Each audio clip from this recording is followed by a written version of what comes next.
Hello, everyone. Welcome to the Coaching Corner with me, Jamila, aka the IEP Coach. As you are coming in, please drop in the comments where you are tuning in from. And welcome. For those of you who are new to the Coaching Corner, I am Jamila, aka the IEP Coach, and I am the founder and CEO of the IEP Coach LLC. We are an education company, and we specialize in supporting special education leaders of charter schools and their special education teams that are struggling to keep them out of litigation. All right, that's a little bit about what we do at the IEP Coach, and we go live every Tuesday, 6:30 p.m. Eastern Standard Time, and we talk about all things special education. Okay, so we always talk about our topic, and then we have time for Q&A. So if you have your questions, please hold on to your questions. You can drop them right there in the comments, and someone from my team will make sure that I see your question. All right, and tonight's topic is compliance versus reality in charter schools. Why paperwork isn't protection. All right, we are about to jump into this conversation, but before we do that, make sure you share out this live with as many people as possible, with leaders, charter school leaders, principals. Make sure you share out this live. Share out this live. And as I'm telling you to share it out, I am sharing it out as well. Ooh, it is freezing. It is cold. It snowed over the weekend. Oh, and it is cold, but we're going to make it through. We're going to get through this, all right? All right, so let's go ahead, share out this live, and we are going live on all of our social media platforms. We are live on our Facebook, Instagram, LinkedIn, and YouTube pages, and we're going live on our TikTok page. All right, hold up. Okay, let me see.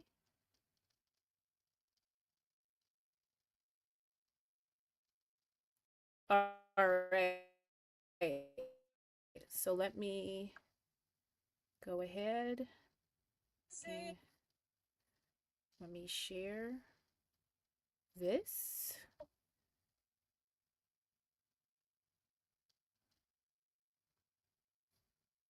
Okay. Alrighty. All right, and now we are going live on our TikTok page as well. All right. And before we jump into the topic, I just want to remind you all, we have our Progress Monitoring 101 webinar going on Tuesday, January the 27th at 7 p.m. Eastern Standard Time. We're going to go into the basics, sharing information about our framework that is being used in schools to help with their progress monitoring, to help you get your progress monitoring system in order and what you need to do that. All right, so I'm going to go ahead and drop that link right here in the comments. All right, those of you who are tuning in on Instagram, you can go ahead and click the link in our bio and get the link to the webinar. If you're on TikTok, you can get the link right there in our bio. It'll take you right to the webinar. It is absolutely free. All right. And don't forget, we have our IEP Insider newsletter. There's a new edition every Wednesday. So please make sure you are a subscriber. And if you are not a subscriber, become a subscriber. I'm going to drop the link right now for you to subscribe to our newsletter. And it is the new edition is dropping tomorrow at 12:30 p.m. So do make sure you are a subscriber, because you'll be the first to know once a new edition drops. So again, make sure you are a subscriber, and I am dropping that right now. Okay. All right. So again, tonight's topic is compliance versus reality in charter schools. Why paperwork isn't protection. All right. So hold up. Let me make sure I have everything straight. All right. So just so you all know, you can have perfect paperwork. And that will not save you sometimes. Okay? You can have perfect, I'm going to say it again. You can have perfect paperwork, and you can still end up in a mess. You can still end up in litigation. Okay? Because we have to see, like, okay, compliance versus reality. All right. So compliance, when you are in compliance, you are in accordance with rules, laws on how to do something. Okay. So when it comes to special education, schools that provide special education services, they have to be in compliance with the students' IEPs. So students' IEPs have to be done annually. Reevaluations have to be done every 3 years. If they have an intellectual disability, it's every 2 years. They have to be in compliance with communicating with parents about the annual IEP, sending out the invitation. There's compliance with how the file should be. There's compliance with how you're supposed to progress monitor. There's compliance with how you're supposed to do and not write out the IEP. So compliance is basically you're following the rules, you're in accordance with the rules and the laws for something. Okay. Now, reality is what is really happening. Okay. So compliance versus um reality. So compliance, IEPs are being done on time. You have that documented. The IEPs are signed. You have the IEP completed. You have your time. You're meeting your timelines. You had your meetings on time. You have your paperwork that is signed by the team members or just by the parent. That's compliance. You're following the rules and the laws about that special education paperwork. But in reality, are you actually implementing that IEP? Are you actually providing those services? Are you doing what you put in that IEP? Did you actually collect the data? Are these accommodations actually occurring? Did you contact the parent? Like, are these things really happening in reality? Okay. So this is why we have, hello, Ricardo. Hello, Ricardo. Welcome, welcome, welcome. So that's why tonight we're talking about compliance versus reality, because compliance is what is written down. So that's what's in that IEP and those documents. Reality is what's really happening in your school. Okay. What's really happening in your school. All right. So, all right. Paperwork isn't protection. Okay. I have to say that. Having your paperwork, that will not protect you. Paperwork and implementation of the services go hand in hand. Okay. You have to, yes, your paperwork has to be in order. It has to be compliant, but you also have to provide what's in those documents. Okay. Having proper paperwork, I'll say, is half the battle. All right. You also have to provide whatever you wrote in those reports. You have to provide it. Okay. So paperwork, it doesn't prove that you actually provided the services. You can easily write the report. You can easily write the IEP, put the goals, say the student requires speech for a certain amount of times a week. They require individual counseling or they require occupational therapy. You can put all that in an IEP or in a report, but that doesn't mean you're actually implementing it. That doesn't mean you're actually providing the student with the services and you're implementing their IEP. Documentation can become evidence against you because, hey, you wrote the IEP, you said you were going to do these things, you wrote this report and you didn't do it. So that can land you in litigation because you said you was doing this, but you weren't. And then they have to see how long were you not providing these services, because then that's compensatory services going to the student. And this is how districts and networks have to pay out money because they didn't, in compensatory services, because they didn't provide the services that they had put in the IEP. Okay? And parents don't escalate a situation just because, oh, they didn't get a form or something, or because you just didn't call them. No, it's because you're ignoring them. It's like, no, they're non-existent to you.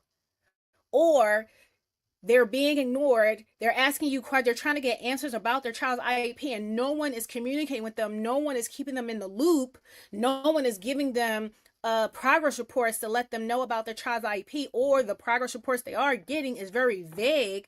They're not getting the information that they require. So when you're dealing with that time after time after time, hey, parents will then escalate the situation. They will go to the superintendent. They will go to the director of the network or the CEO of the network.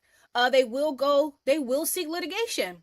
because they're like, hey, you're not listening to me. Let me get someone who can make you listen.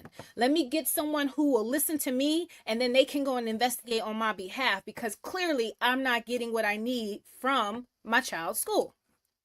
Okay? All right. So we said paperwork isn't protection because it doesn't prove that you provided those services at the school.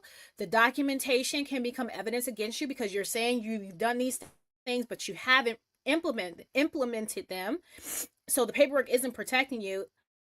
And then parents don't escalate because of just like forms. No, it's child is not progressing. Services are inconsistent. You're ignoring the parent. Poor communication. All right. Or they feel dismissed. So they feel the need to escalate. Right. So we have that. That is actually happening in reality in a lot of charter schools. That is actually what's happening.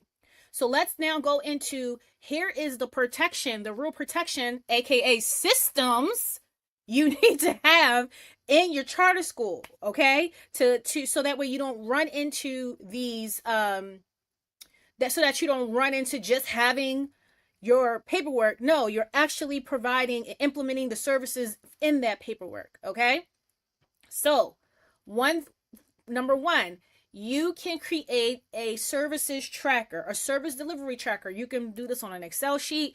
You can basically have all the students, your case for your school, all the students, and it's easy to go to your IEP system that you use, download the caseload that appears, so then that way you can just add additional information, because when you download it from the IEP system, it's already going to have the students' names, their ID numbers, their date of birth, what their diagnosis is, what their grade is, and depending on your the IEP platform that you use, it'll even have the students' service delivery can be downloaded as well. If it doesn't, you can just type that information in. You can add that information in. Do they get OT? Do they get speech? How long? You can even have other tabs on your Excel sheet. You can have the OT schedule. You can have the speech schedule, so that way you can see when is the provider pulling the students for speech or pulling them for occupational therapy. Everything can be on a document, and you can have the SPED director has access to it, the special education teachers, as well as your principal, and even the related service providers. Any information you need to know about the delivery of services, it's right there, so you have it, you can see. And if you have questions as the administrator, you can check with your SPED director or your student services coordinator about what's going on. Okay? And I've been saying this so much, it's like I'm just keep hitting you over the head with this. Have a progress monitoring system. I can't stress this enough. Progress monitoring is your receipts as a school. Like your progress monitoring, those are your receipts. Okay? Those are your receipts. Hey, thank you for hey, how you doing? Progress monitoring, those are your receipts. Okay? So if you don't have a progress monitoring system, you are a liability now. Like you're a straight liability. Because your progress monitoring, that's your receipts. That is your proof that you're implementing services at your school. Okay? I don't know. I keep telling y'all, listen, y'all not taking me. Listen, I'm trying to tell you. I'm starting to think some of y'all like getting sued and you like getting into litigation. Litigation sucks. It's horrible. It is horrible. Some of you, it seems like you like to be in it. I don't like to be in litigation, and I don't like seeing schools in litigation, but you guys got to tighten up, get it together, get your progress monitoring systems in order, charter schools. Like, get them in order. Okay? So, and these are your receipts, your progress monitoring systems. Everything goes back to progress monitoring. Okay? It really, really does. All right? So, you have because with your progress monitoring, you get your baseline. You can start collecting data. You can make decisions based off of that data you collected. Is this working? Is this not? Those are your receipts. That's what can save you in a lawsuit, because you have your data and your receipts of everything you've been doing, and you've been doing it consistently with fidelity. Okay? Number 3, you can do accommodation implementation checks. This is quick. You can literally just have your list of teachers and do a walkthrough to see, well, first, one, check the student's IEP to see what accommodations they are supposed to be provided. And then you can do a walkthrough. Did you see them? You can do a check-in with the teacher real briefly. What accommodations did you provide this student today? You can do a walkthrough to see that. Easy. Easy. And you can do this every other week. Do these check-ins. Okay? This is the part of our core framework, our review. You have to review to make sure your systems are working. But so many of you are operating with no systems. You got everything up here, or you got one person handling all of it. And when they leave your school, you are starting over again. You have absolutely nothing, then you're scrambling. Put your systems down on paper. Type them up. Put them on OneDrive. Your processes that you have. And review them quarterly. This is not rocket science. It's not. All right, last one. Parent communication. Consistently communicate with your parents. This can be a newsletter. This can be I know a lot of schools have been investing in those text messaging blast systems. You can do that. No parent should feel like they have to chase after the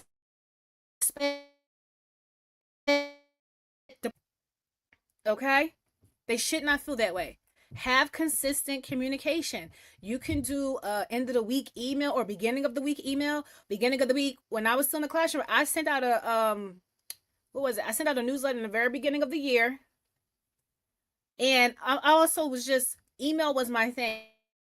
It was easy for me to shoot parents emails.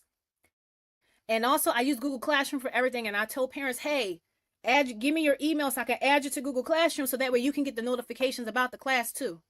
That's about class. But then also my parents my caseload students, those parents, because I emailed, we kind of had a consistent email, going on. So they knew they could always send me an email. I remember one time I called a parent. She didn't know it was me at first. And then she said, oh, Miss Bashir, is you? Okay, I'm here. She tried to lie and said she wasn't where she was. And then she said, oh, Miss Bashir, is you? Okay, we can talk.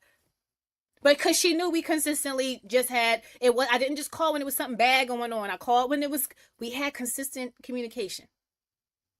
Okay? So just having good paperwork isn't going to cut it. No, you have to implement what you're doing.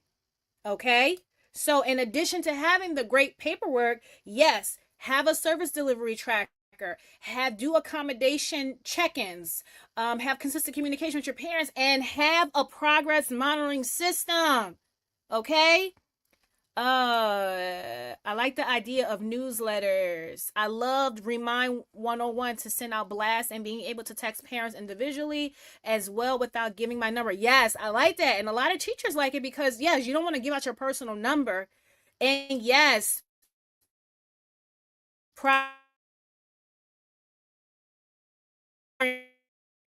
are the received 101 with my class. I used it when I was a scout leader, but in school, what did we use in school? I know some, what is it called? Class Dojo. That was something that was used, that was really popular. And also Remind 101. We used that a lot. Yes. All right. So, please remember, paperwork won't just save you. Paperwork and the implementation go hand in hand. Okay? If you're not providing that service, don't put it in an IEP. If they require it and it's being recommended, then you have to provide it. Okay, but do know whatever you put in that IEP, you have to do it. And you have to show proof that you're doing it. How do you show proof? Progress monitoring will help you with showing your proof. You need help with your progress monitoring system? You need to attend our progress monitoring 101 webinar that's taking place next Tuesday, January the 27th at 7 p.m. Eastern Standard Time. I'm dropping the link again. Okay? All right. Listen, you guys got to get this in order. Get that progress monitoring in order. Now, if your school has paperwork but no consistent system behind it, you don't have protection. You are a liability. You're just a lawsuit waiting to happen. Okay? You need to book a call with the IEP coach, and you need to see how we can support your school with getting your systems in place. All right? And if this is you, you're doing paperwork and you have no systems behind it, you need to book a call with us. I am dropping it in the comments now. Okay? And it's also in the show notes, in the description. Our link is there as well. The link is in our bio as well. You need to book a call with us and have us book a call with us so we can support your school with getting your systems created, because you cannot. I don't know how you're running your schools without. I don't know how you're running your special education department without systems. I don't understand. I really don't. It is impossible to run special education without systems. You need system. You're lacking is your progress monitoring system as well as your case management system. Okay? You're missing both. Okay? Book a call with us and get us in your school so we can support you with setting your systems up. Okay? Any questions? Any questions about what we talked about tonight? Compliance versus reality? Or if you have a special education question, feel free. Go right ahead and drop your question in the comments now. And I know it takes you a minute to type, so take your time. Take your time.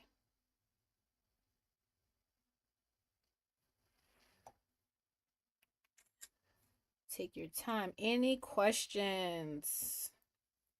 Any questions? All right, let me see.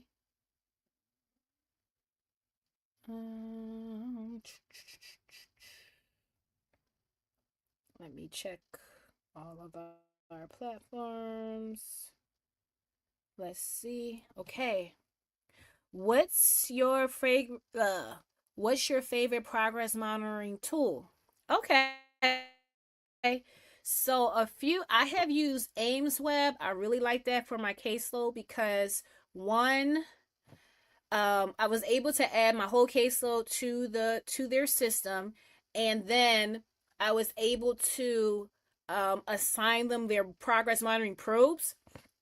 So like I was able to print out their usernames, passwords. I could give them the computer and say, hey, I sent you a probe to do. I could give them their laptop and have them complete their probe, or I could print it out and give it to them on paper. And I like the fact that it then, like when they did it online, it automatically uploaded their score, and then it would graph it for me. So across the quarter, we can see how I could see how the student did, and it would do like a I was able to see the trends in my students' data. So I really like that because then I could cut and copy that graph, and I can paste it into their IEP, so it was easy to show parents like the actual growth from the data points. So I use AimsWeb, and I like AimsWeb because you could do math, you could do reading on AimsWeb. I've also used, I forget the name every single time. What is it? Easy CBM? No, I may be saying it wrong. What is it called? Is it Easy CBM? I may be pronouncing it. I may be calling this the wrong thing, but when I was an ESY tutor, I used that to keep track of my students, the probes I was doing with the students, because I was doing let me see, math fluency. I was doing math fluency, reading fluency, and I used that particular tool. My school bought that tool to use, and it's one more. When I left the school, um this system was brand new. Oh my God, who was it? Because it helped with not necessarily progress monitoring, but it helped with goal writing, but I can't remember the name of it. And it's messed up because they didn't even give it enough time. They didn't allow us to use it enough to really get to get to the see how it could really really help us. But Ames Web and was it Easy CBM? I feel like it's Easy CBM. I think that's what it's called. But I like those two. Those are ones I use because one, I could be online and I can put my scores in online and it could create a chart for me. But I'll say Ames Web, I liked it the best because I could set up accounts for my students and I could send them their progress monitoring probes um, to do, and then it would automatically upload their scores and create a chart for me. So I liked Ames Web the best. And at first I didn't like Ames Web, but the reason I didn't like it is because I didn't get any training on it initially. But then once I got training on it, I was like, oh, okay, I see how this is beneficial. I see how this can work for me. And I learned how to use it and I fell in love with it. So yeah. Thank you for that question. Let's see. Any more questions? Do we have any more questions? And it is okay if you don't have a question. You can send us your questions later. You can email us. You can send us a DM. We are very responsive on our social media. We are at the IEP Coach LLC. You can send your questions. We're very responsive. But yes, so if we don't have any more questions, we're going to go ahead and get on out of here. Yes, we are. Please remember to be kind to yourself. Please remember your capacity and don't push past it, because when you push past capacity, you get burnt out. Okay. Be kind to yourself, and we will not be live next week because we have our webinar next week, Progress Monitoring 101. I'm going to drop the link one more time. I've been hitting y'all over the head about this progress monitoring because it's so important. So I'm going to drop the link one more time. And we will not see you next week. We will see you February the 2nd. So February 3rd. I think, yeah, February 3rd is the following Tuesday. We will not see you next week because we have our webinar. So be safe and keep warm. Oh my gosh, it is cold. All right. See you in February 3rd. Peace.